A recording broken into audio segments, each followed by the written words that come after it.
করা হচ্ছে, জেলে নেওয়া হচ্ছে।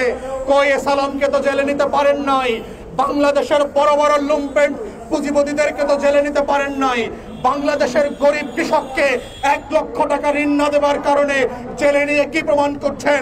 বাংলাদেশে আইনের শাসন তৈরি হয়েছে, গরিবের সাথে আইন দেখান, গরিবের সাথে ন্যায্যতা দেখাতে হবে, গরিবের কৃষকের কৃষি ঋণ মওকুফ করতে হবে।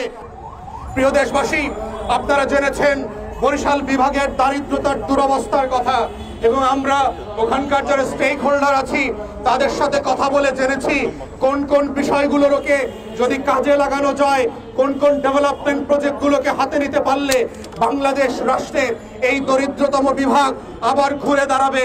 তার ভিতরে অন্যতম হচ্ছে পদ্মা সেতুর পরে ভাঙা থেকে কুয়াকাটা পর্যন্ত রাস্তাটা খুব সরু, এবং গত 2 থেকে 3 বছরে শত শত বাংলাদেশের নাগরিক যারা পর্যটক ঘুরতে গিয়েছেন অথবা যারা দক্ষিণ অঞ্চলে থাকেন তারা আহত হয়েছেন, প্রতিবন্ধী হয়েছেন, এবং কেউ কেউ জীবন পর্যন্ত তার হারিয়ে গেছে। একমাত্র রুটি রোজগার করা মানুষটাকে হারিয়ে শত শত হাজার হাজার পরিবার পথে নিঃস্ব হয়ে পড়ে গেছে। অতএব সেই বাস্তবতায় আমরা দাবি করছি সরকারের যোগাযোগ মন্ত্রণালয়ের দায়িত্বে যে উপদেষ্টা আছেন, ইমিডিয়েটলি 306 লাইন করে অথবা 8 লাইন করে যেই সড়কের মহাপরিকল্পনা ছিল পদ্মা সেতুর সাথে, সেটাকে আবার রিইনস্টেট করতে হবে। প্রয়োজনে আপনারা খরচকে রিভাইজ করেন। যদি মনে করে থাকেন এখানে লুটপাট হয়েছে, অতিরিক্ত টাকা খরচ করে বাংলাদেশের ব্যবসার নিলয়ের মধ্যে আমরা দেখেছি বরিশাল শহর থেকে বাবুগঞ্জ এবং মুলাদি, হিজলা, মেহেন্দিগঞ্জের জনগোষ্ঠীকে ডিসকানেক্ট করে ফেলেছে একটা নদী, আড়িয়াল খাঁ এবং সুগন্ধা নদী। আমরা দাবি করেছি, ওই এলাকার অনেক বছরের দাবি ছিল সেই আড়িয়াল খাঁ নদীর উপরে একটা সেতু করা। আমরা দাবি করছি আজকের এই প্রোগ্রাম থেকে আগামী জুন জুলাইয়ের বাজেটে অবশ্যই এই সেতুর জন্য বরাদ্দ দিতে হবে এবং ইমিডিয়েটলি সেটা ভিজিট করে উদ্বোধন করার ব্যবস্থা করতে হবে। আমরা দেখেছি বরিশাল বিভাগের স্বাস্থ্য সেবার অবস্থা বাংলাদেশের অন্যান্য জেলা এবং বিভাগের মতোই একেবারে ভঙ্গুর ভেঙে পড়েছে। বরিশালের সদর হাসপাতাল, বরিশাল মেডিকেল কলেজ হাসপাতাল, বাবুগঞ্জ, মুলাদি উপজেলা কমপ্লেক্স যেটা আমি ভিজিট করেছি, প্রত্যেকটা জায়গায় দেখলাম সাফিসিয়েন্টলি যে স্টাফ থাকার কথা সেটা নাই।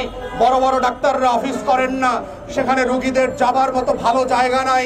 রাশেদ খান মেনন ঠিক ওই এলাকাতে বাপের জমিদারি কায়েম করেছিল, কায়েম করে একটা চরের ভিতরে, যেখানে উপজেলার অধিকাংশ মানুষ নদী পার হয়ে ট্রলার দিয়ে রোগী নিয়ে যেতে পারে না, সেখানে একটা উপজেলা স্বাস্থ্য কমপ্লেক্স করেছে পরিত্যক্ত অবস্থায়।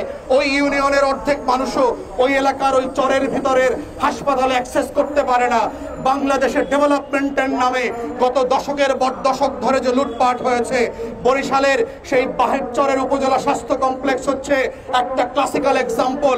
এটার মধ্য দিয়ে প্রমাণ হয়েছে যে উন্নয়নের যে ন্যায্যতা থাকা দরকার ছিল, পুরো দেশ জুড়ে যেই সমতা কায়েম হওয়া দরকার ছিল সেটা নাই।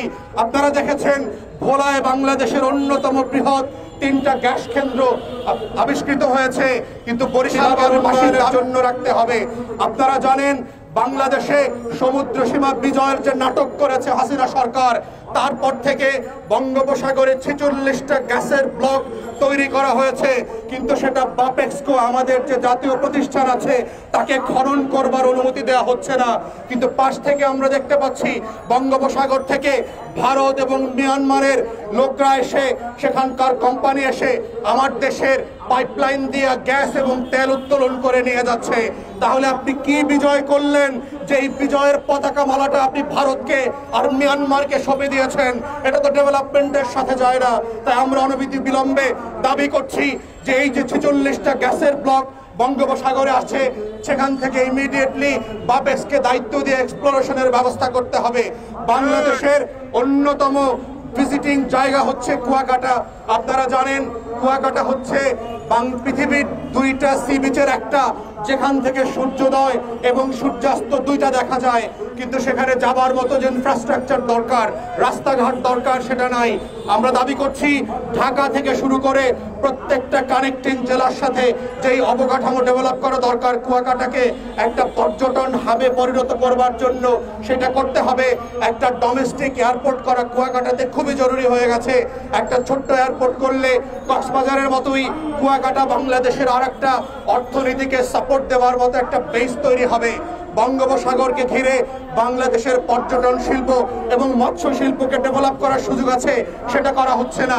বরিশাল বিভাগে আমরা গিয়ে দেখলাম, যেটা রংপুর বিভাগেও আমরা দেখেছি, বাংলাদেশে 1 লক্ষ টাকা কৃষি ঋণ নিয়েছে এমন লক্ষ লক্ষ কৃষককে বকেয়া ঋণ দিতে না পারার কারণে মামলা দিয়ে হেনস্থা করা হচ্ছে, জেলে নেওয়া হচ্ছে।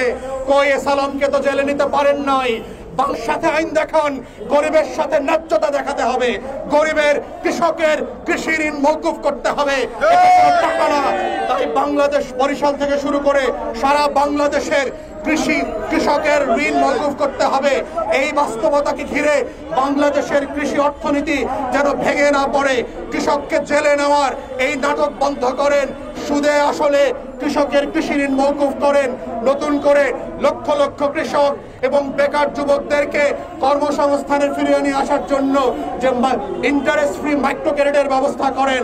আমাদের লক্ষ লক্ষ কোটি কোটি টাকা লুটপাটের যেই টাকা ব্যবস্থা তৈরি হয়েছে, সেখান থেকে এই ঋণের মধ্য দিয়ে বরিশাল বিভাগ সহ সারা বাংলাদেশের বেকার যুবকদের কর্মসংস্থানের ব্যবস্থা করেন।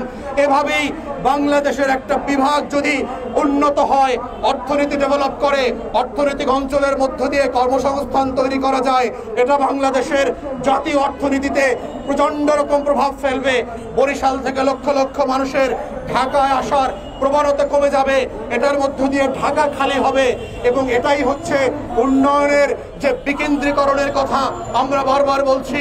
সিঙ্গাপুরের কল্পনা বিকেন্দ্রীকরণ করেন, প্রত্যেকটা জেলা এবং বিভাগকে ন্যায্যতার ভিত্তিতে উন্নয়নের সাফল্য নিয়ে আসার সুযোগ দেন। এটাই হচ্ছে আজকের বরিশাল বিভাগের দায় দরদের রাজনীতির প্রত্যাশা। এই আশাবাদ ব্যক্ত করে অন্তর্বর্তীকালীন সরকারকে প্রত্যেকটা বিষয়ে অনতিবিলম্বে অবস্থান নেওয়া এবং দাবি করছি তারা যেন এই বাজেটে যেখানে যেখানে ন্যূনতম বাজেট দেওয়া উদ্যোগ নেওয়া প্রয়োজন সেগুলো যেন করেন। এই বলে আমার বক্তব্য আজকে এখানে শেষ করছি। আপনাদেরকে অসংখ্য ধন্যবাদ। আসসালামু আলাইকুম।